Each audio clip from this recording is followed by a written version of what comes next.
Lorsque des entreprises consacrent des sommes importantes au rachat de leurs propres actions, le font-elles au détriment de leurs investissements, de leurs efforts en recherche et développement, voire même de l'emploi? D'une autre manière, sacrifient-elles leur avenir à la cupidité d'actionnaires aux vues court-termistes? C'est à cette question que tentent d'apporter des éléments de réponse nouveaux Almeida, Foss et Kronlund dans une étude publiée par le Journal of Financial Economics.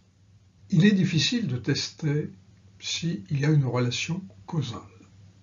En effet, il est tout aussi possible que ce soit parce qu'une entreprise n'a plus d'opportunités d'investissement rentables qu'elle se lance dans des programmes de rachat d'actions dans l'intérêt de ses actionnaires, mais aussi de la société tout entière.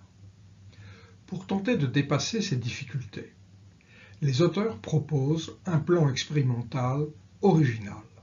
Pour bien comprendre le phénomène qui va servir de base à cette étude, à savoir la dimension relutive des rachats d'actions, il suffit de prendre en compte comment le bénéfice par action, ou EPS, Earning Per Share, est calculé. C'est le rapport du résultat net par le nombre d'actions. Un rachat va affecter le dénominateur en le réduisant du nombre d'actions rachetées, et le numérateur en diminuant les produits financiers puisque les sommes consacrées au rachat ne seront plus disponibles en trésorerie. En règle générale, le premier effet domine le second. C'est pourquoi le rachat va exercer un effet à la hausse sur le bénéfice par action. La deuxième pièce de ce design de recherche est Learning Surprise.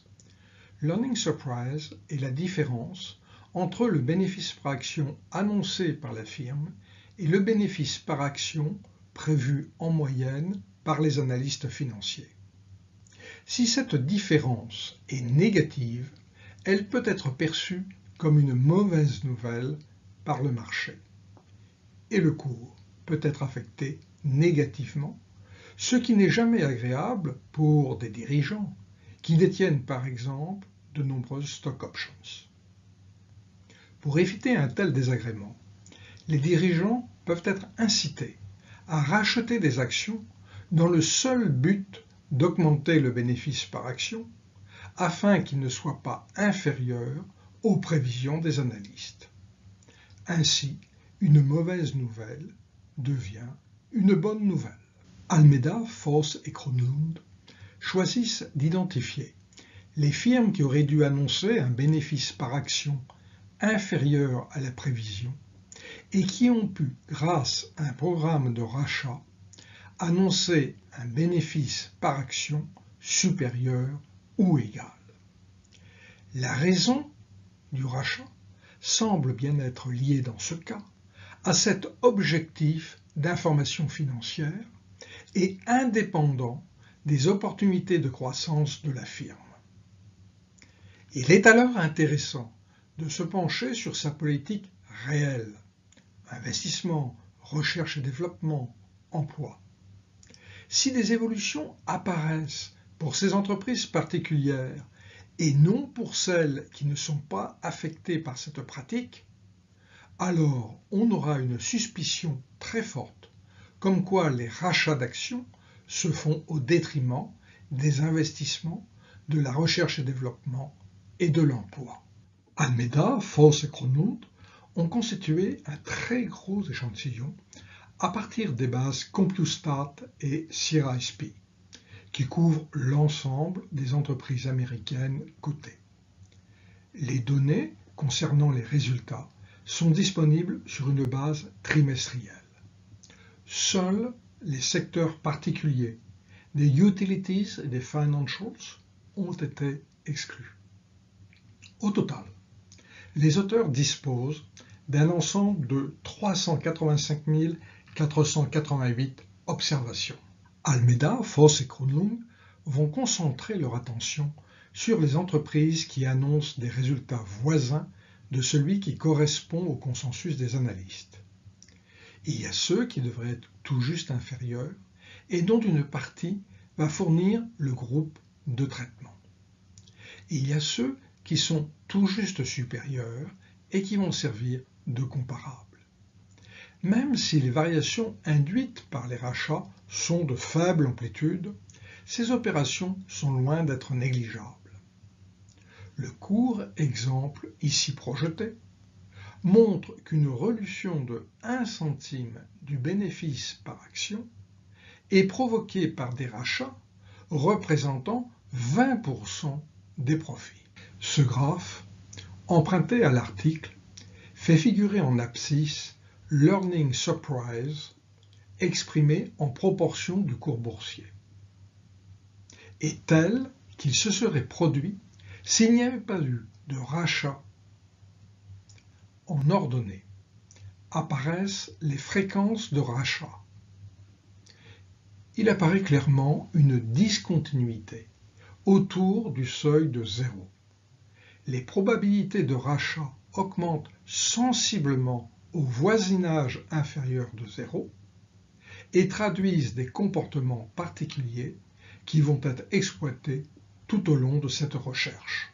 Pour mesurer l'impact d'un potentiel earning surprise négatif sur la décision de rachat, Almeida, Foss et Kronlund proposent un grand nombre de modèles de régression dont nous ne reprendrons que quelques résultats.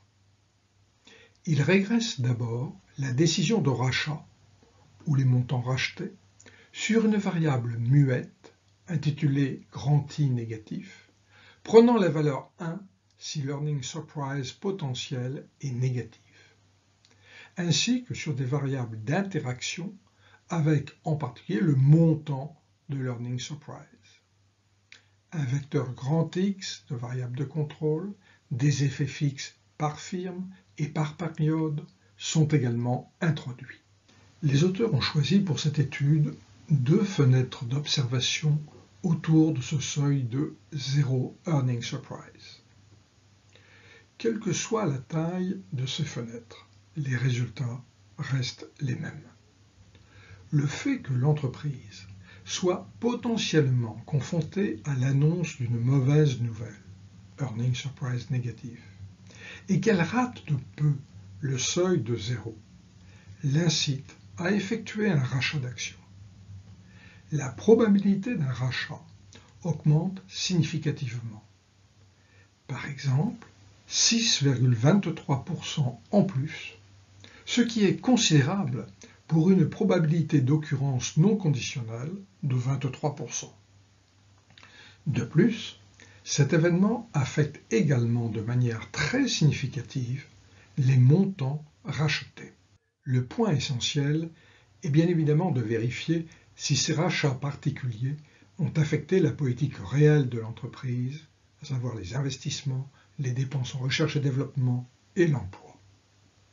Pour ce faire, Almeida, Foss et Kronlund régressent la variation de chacune de ces 3 variables autour de la date d'événement sur le montant des rachats en contrôlant pour l'earning surprise le fait qu'il soit potentiellement négatif avec des effets fixes par période. Pour tenir compte des problèmes potentiels d'endogénéité, les auteurs recourent à des variables instrumentales. L'instrument pour les rachats est défini par l'équation précédente, c'est-à-dire principalement avec une cause venant d'un earning surprise potentiellement négatif. Les résultats obtenus montrent une association négative significative entre ces décisions particulières de rachat et l'évolution de l'emploi, la variation de l'investissement et celle des dépenses en recherche et développement.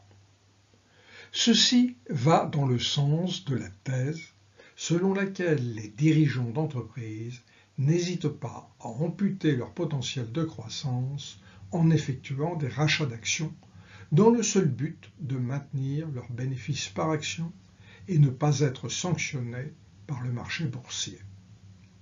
Ce test ne vaut que pour des effets en moyenne et il ne garantit pas totalement que des facteurs cachés aient affecté simultanément les deux décisions.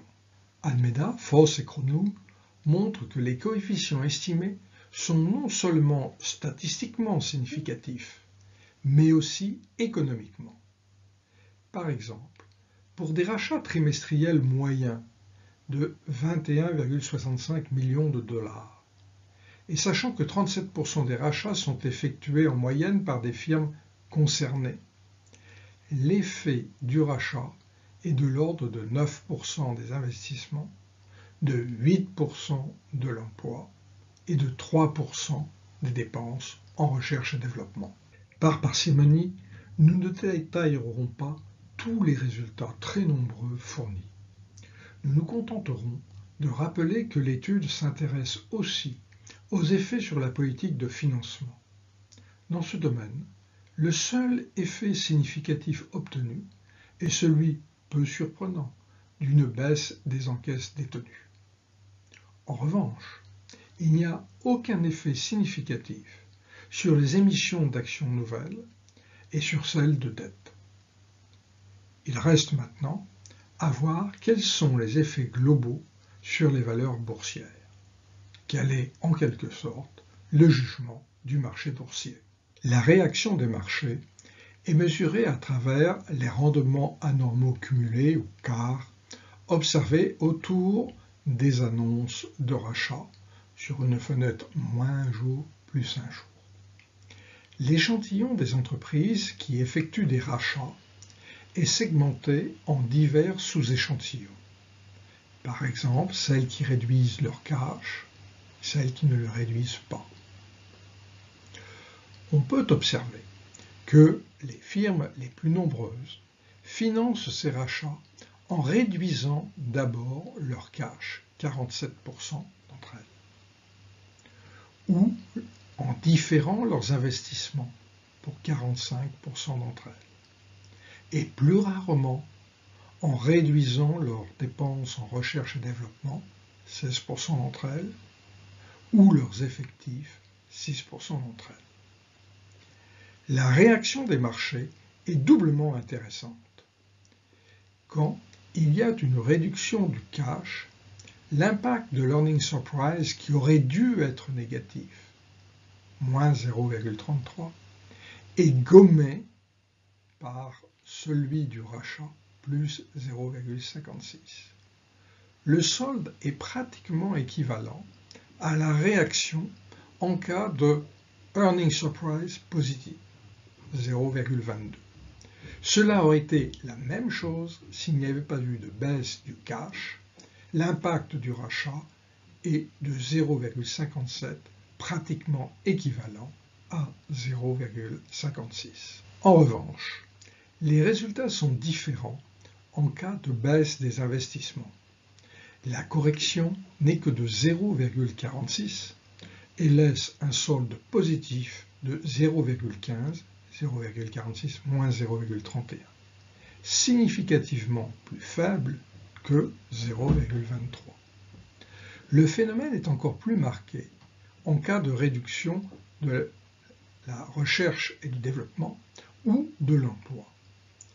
Il semblerait donc que le marché ne se laisse pas abuser, et lorsque les rachats relutifs sont effectués au détriment du développement de l'entreprise, l'annonce n'est plus perçue positivement, voire elle est comprise comme une mauvaise nouvelle. En conclusion, cette étude d'Almeida, Foss et Kronlund met en évidence que les entreprises américaines sont sensibles au fait que les bénéfices par action qu'elles annoncent rejoignent les anticipations des analystes, et certaines n'hésitent pas à racheter leurs actions dans ce seul but. Il y a une véritable discontinuité dans les probabilités de rachat d'actions quand il y a un risque d'earning surprise négatif. Exploitant ce phénomène, les auteurs montrent que pour racheter des actions dans ce contexte, certaines entreprises acceptent de réduire ou du moins de différer leurs investissements, voire leurs dépenses de recherche et développement et leurs effectifs. Le fait que ces rachats aient eu un effet relatif sur le bénéfice par action et aient permis d'éviter un earning surprise n'est pas en moyenne pénalisé par le marché, qui réagit comme si l'entreprise avait atteint ses objectifs. Mais il est plus sévère si les dépenses en recherche et développement ou l'emploi sont affectés, et même dans une certaine mesure quand il s'agit des investissements. Il n'y aurait donc pas de myopie totale du marché, et la maximisation de la valeur boursière devrait dissuader les dirigeants de recourir à de tels artifices.